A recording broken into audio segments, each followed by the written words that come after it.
Biodiversity follows a remarkable pattern that connects our planet's diverse ecosystems. For nearly 200 years, biologists have categorized the Earth into various biogeographical regions, each one characterized by its distinct mix of species, shaped by historical events, climate variations, and natural barriers like oceans and mountains.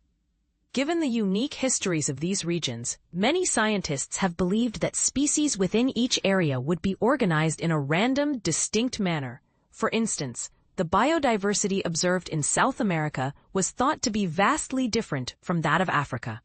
However, it's essential to recognize that certain global patterns do exist across all regions.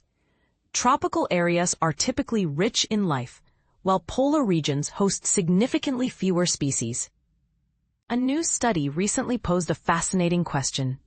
Is there a universal principle governing the arrangement of species within each biogeographical region that extends beyond individual continents and even across whole branches of life's evolutionary tree?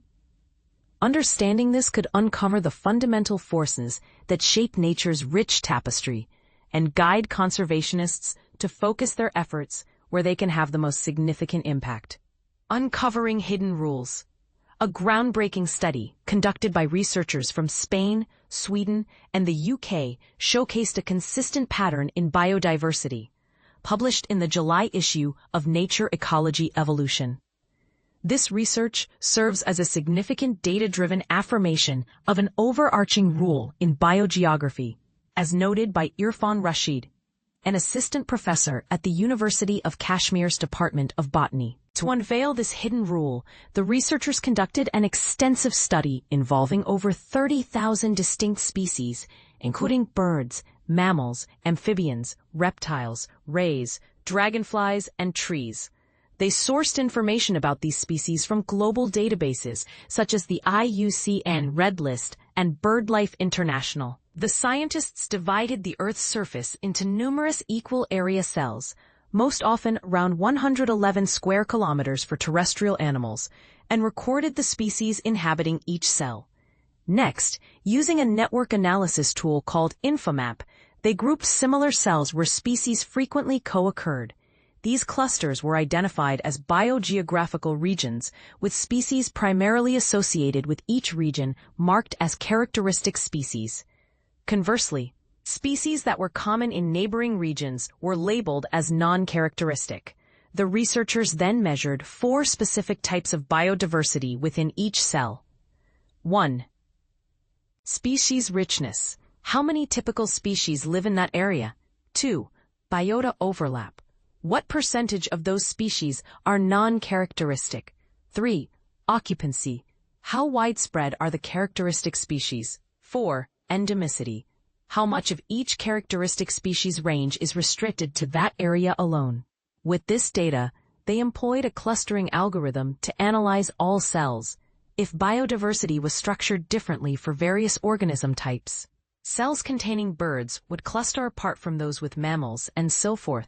However, should a universal principle exist, it would group cells from diverse taxa together.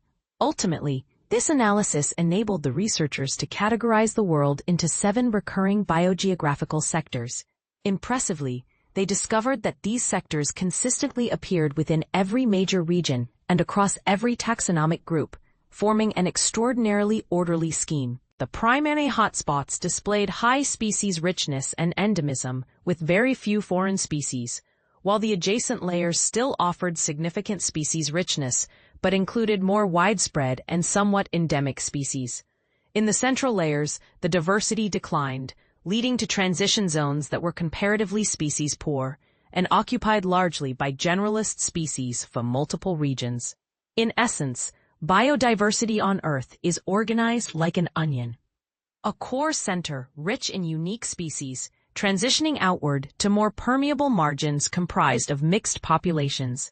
This study found that in 98% of region taxon combinations, temperature and rainfall models could accurately forecast the sector classification of a cell, suggesting that only those species capable of thriving in local conditions survived in particular layers.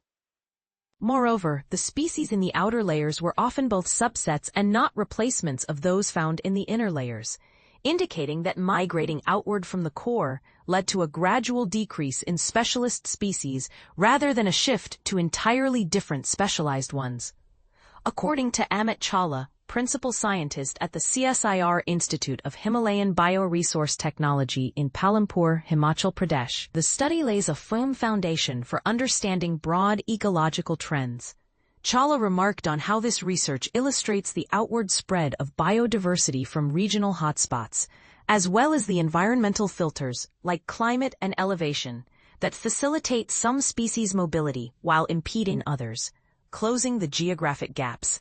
In our current climate challenges, gaining insight into how species distribution works can guide more intelligent conservation decisions regarding what and where to protect.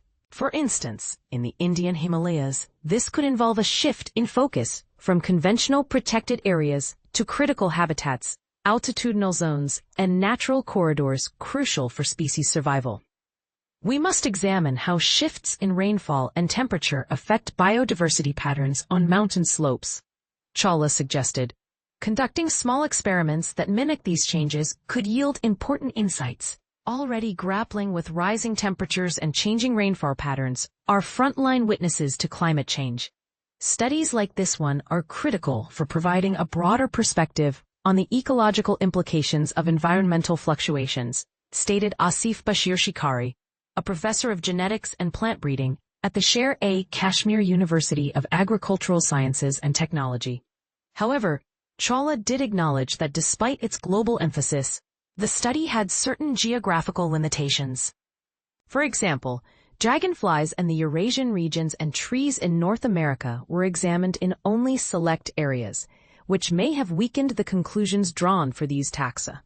He pointed out that biodiversity-rich regions in the tropics and global south, including various parts of India, were underrepresented for some taxa, emphasizing the necessity of localized research to augment these international findings.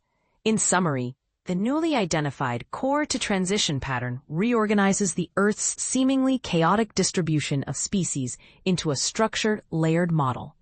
By demonstrating how environmental influences sculpt these layers, this research could equip conservationists with a sharper understanding to conserve our living planet. What are your thoughts on these findings? Do you believe there's significance in recognizing such patterns for conservation efforts? Share your perspectives in the comments. Written by Hira Azmat, a journalist from Kashmir, focusing on science, health, and environmental issues.